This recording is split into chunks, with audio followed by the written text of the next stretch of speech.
News 10. Good morning, Acadiana. Great to see you here this Saturday morning. It is cool and foggy outside. We have a dense fog advisory in much of the area as that visibility is around a quarter mile or less. I had dense fog on my way into work this morning from start to finish. Now the visibilities are a little bit better there north of I-10 in and around Opelousas and any further north there up towards LeCount and Alexandria, not seeing the fog. Temperatures have settled into the mid 50s. It's cool. It's comfortable though. And then partly cloudy and warm weather, but still quiet weather for our Saturday. Highs will be approaching about 82 degrees under a mix of sun and clouds for the afternoon. Overall, not a bad first weekend of April. Passe Partout starts right now. Right now, we speak to one-on-one with Attorney General Liz Murrill as she approaches her 100th day in office and what she still wants to accomplish there. Plus, with an increase in fatal crashes, Louisiana State Police reminding motorists about the Move Over law and how to be safe while driving. And the Boudin Festival, that's happening for us in Scott. We'll tell you about it and how you can make your way there for this weekend. Live from Acadiana, your local news leader. This is Passe Partout. Good morning, and I thank you for joining us. I'm Renee Allen. Louisiana's first woman elected as Attorney General is approaching her first 100 days in office. The tough on crime Lafayette native says that she's accomplished a lot, but there is still work to be done. News 10's Britt LaFaso sat down one-on-one with Liz Murrill about what lies ahead. It's coming up on 100 days since you took office. How has it been for you? Well, it's been busy. So we started this year and with inauguration, and then went straight into a special session on redistricting, which lasted a week, and then we went almost immediately into a special session on crime, which lasted 3 weeks. That special session leading to a number of tough on crime bills like new methods of execution for death row inmates, trying 17-year-olds as adults, and eliminating parole for most inmates. It was important, I think, for us to focus specifically on crime and some of the initiatives that we believe will kind of get some balance back in our system and address some of the problems that we have. Problems like Louisiana having 3 cities in the top 10 most dangerous cities in the country. I supported a lot of really all of those initiatives, and I'm glad to see us back now into the regular session where we can focus on some other things like job creation and insurance prices. While there's more than 1,100 bills this legislative session, Murrill says she hopes to see some movement on insurance. And I think we all have to pay it. We all need it, and we need to be able to afford it. So I think that I'd like to see some policies that are going to improve and bring some insurers back. Murrill's biggest focus right now, however, is leading a 16-state lawsuit against the Biden administration on some natural gas exports. She's also fighting FEMA's Risk Rating 2.0. This is the best job, in my opinion, in all of state government. I've always felt that way. And I just continue to look forward to defending the people of our state and our state. And it's I'm privileged and grateful to have the job. Britt LaFaso, KLFY News 10. So the Attorney General is asking the Louisiana Supreme Court to reconsider their ruling on the look back window. It's a law that gives victims of sexual assault more time to file civil lawsuits, and that's regardless of when that abuse occurred. But the Supreme Court overturned it, saying it was unconstitutional. Now, earlier in the week, AG Murrill says she filed a rehearing application to urge the court to rehear its decision to give victims their day in court. Back here on the local front Tuesday, Lafayette Police Department narcotics agents and street teams, the DEA and state police executed 2 search warrants. The search warrants found 2 kilograms of cocaine, over 2 kilograms of methamphetamine, over 2 kilograms of fentanyl, 22 grams of marijuana, and other drug paraphernalia. 2 suspects, 33-year-old Trayvon Charles and 25-year-old Jacqueline Charles, were arrested for multiple charges, we're told, and booked into the Parish Correctional Center. That total seizure is estimated to be worth about, get this, $1.6 million. Recent fatal crashes right here in Acadiana bringing attention to a law called the Move Over Law. News 10's Rodrika Taylor talked with state police to explain it and just how it can help prevent fatal crashes. According to state police, Troop I has investigated 13 fatal crashes, resulting in 14 deaths this year. Trooper Thomas Gosson highlights the Move Over Law. It requires all motorists on a two-lane roadway to move over. When you have two lanes that allow you to move over, you must do so. If you can't move over, the law states that you got to slow down to a reasonably safe speed.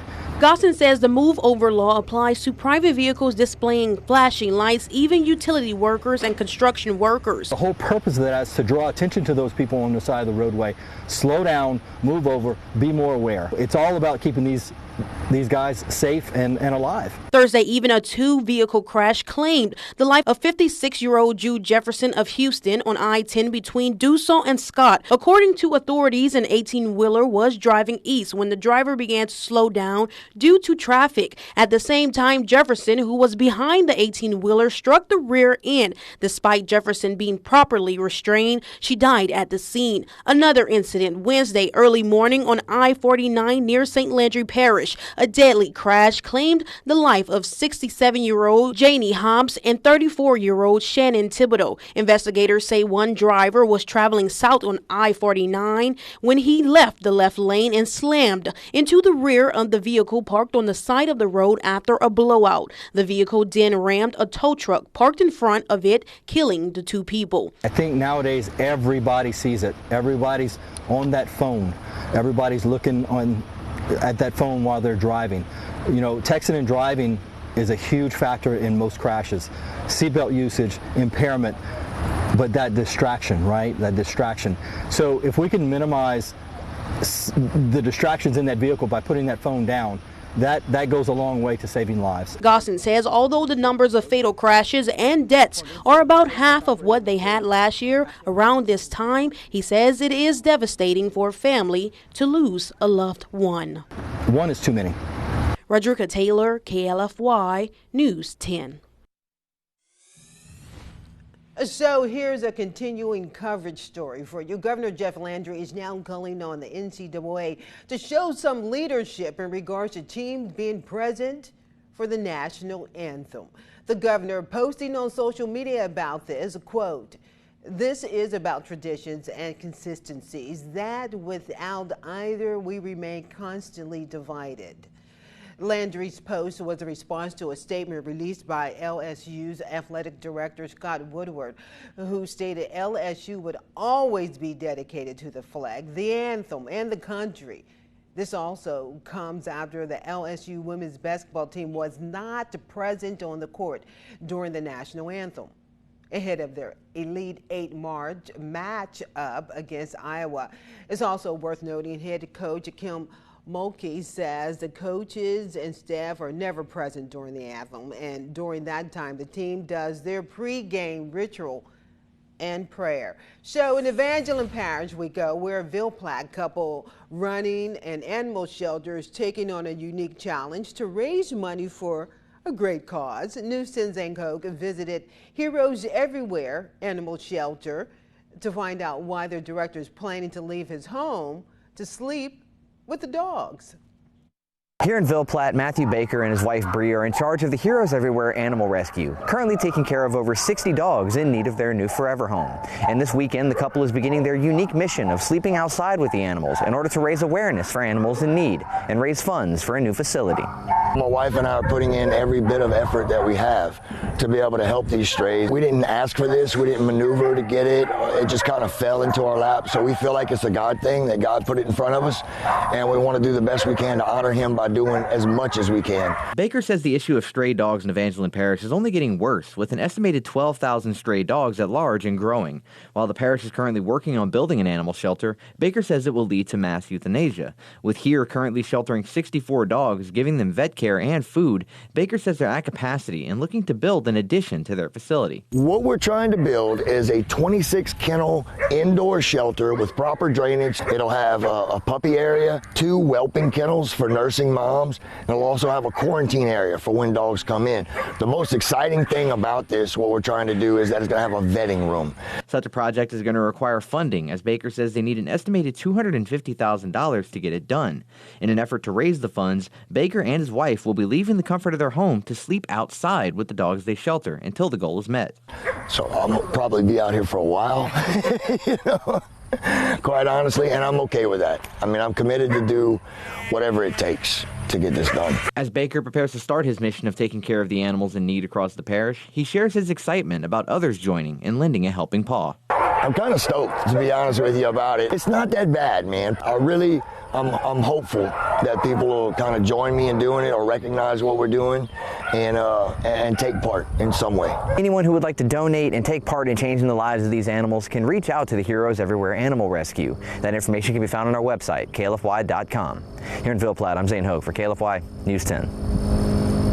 Now that's true dedication. And here's another story of dedication, boudin making. Some people describe eating boudin as a Zydeco dance in your mouth because of the savory flavors making a melody of Cajun goodness.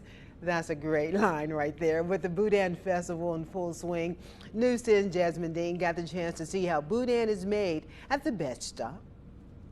We have this wonderful boudin that we make probably 40,000 pounds a week. Boudin is a uniquely cooked Cajun-style sausage made from a mixture of meat, rice, seasoning, and spices. Dana Cormier with the Best Stop says the meat usually comes from scraps of pork cooked and grinded up before rice and vegetables are added. The extra meat that they had from the steaks, and they get off the leg or the cheekbone of the head, and you know, so that's where all the extra meat that they had left over from the boucherie. It's then stuffed into a pork casing before it's taken off to be cooked. Once the boudin is finished cooking, it's either ready to be served or being prepared to be packaged and shipped. The popularity of boudin has grown from just a link to having a variety of boudin-inspired things. So what better place to enjoy a Louisiana staple of Cajun delights? The 11th annual Scott Boudin Festival. It's a big deal here in Louisiana in our Cajun culture to have boudin cracklings and boudin bowls and things like that.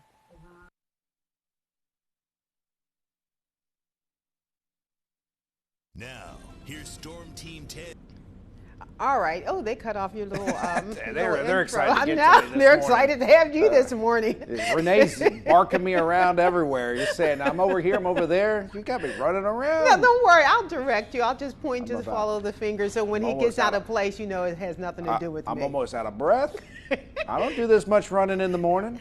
All right. Let's talk about all this fog out there. Yeah, we have some foggy conditions right now. So if we are getting out on the roads, I definitely would give ourselves a little extra time if you have any early Saturday morning plans. Otherwise, it's cool. Temperatures mid-50s. I think we have some beautiful weather this entire weekend. Here's a look at the out-the-door forecast for the Saturday morning plans. Warm and quiet by the afternoon hours. Partly cloudy skies. Temperatures will be approaching about 82 degrees. Right now, we're 61 with that dew point there as well.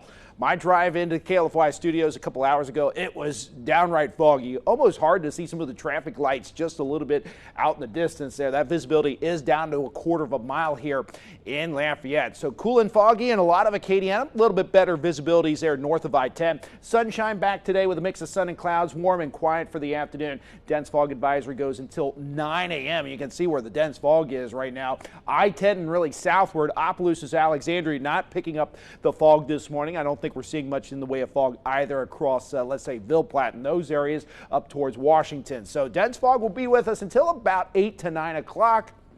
That's when the visibilities will start to improve.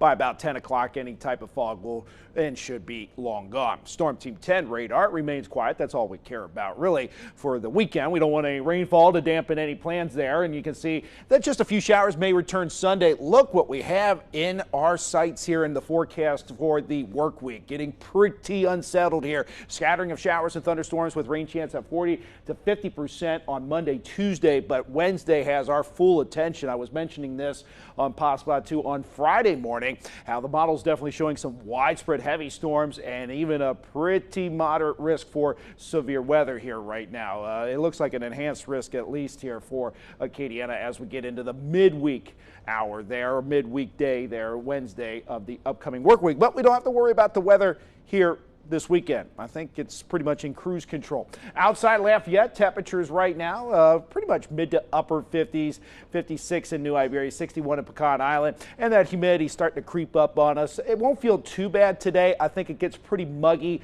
on Sunday. You can see how the muggy meter really ramps up. And then as we get into that middle portions of the week with the heavy rain threat, that's a cold front that comes through, and you notice the muggy meter really drops that humidity down by Thursday and Friday. So we will get some slightly cooler, more comfortable conditions, I think, by Thursday. Today, not bad. Warm, little bit above average when it comes to temperatures. Partly cloudy with a high near 80 to 82.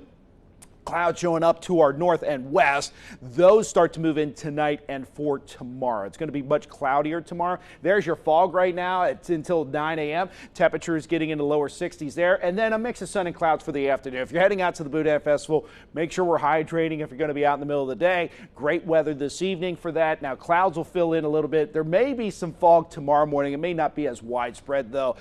Those clouds will keep temperatures into the mid 60s and then highs upper 70s, lower 80s. Notice on Sunday, there's right around noon, a few showers are showing up for tomorrow. Rain chance at about 10 to 20%. So no washouts, but if you are planning on going out to the Boudin Festival, we can't completely say it's going to be quiet tomorrow. I can say that today, though. Partly cloudy, warm, 82. South winds here at about 5 to 15 miles per hour. We'll get pretty breezy tomorrow, so more humid, more clouds for your Sunday, a few showers. And there's your work week. Again, the first half looking pretty unsettled. We have the solar eclipse on Monday.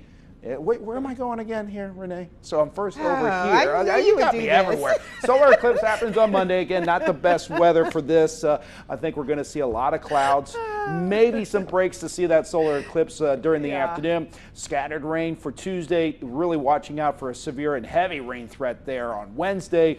And now model's giving us some better weather late in the week and for next weekend as well. All right, we thank you for that, Cozy. I knew you would miss it. Well, I didn't direct you. So no, you told me. I just wasn't paying attention. I missed a mark on that. That's my fault. Now, when do I run over there? All right. For more information on these stories and more, remember,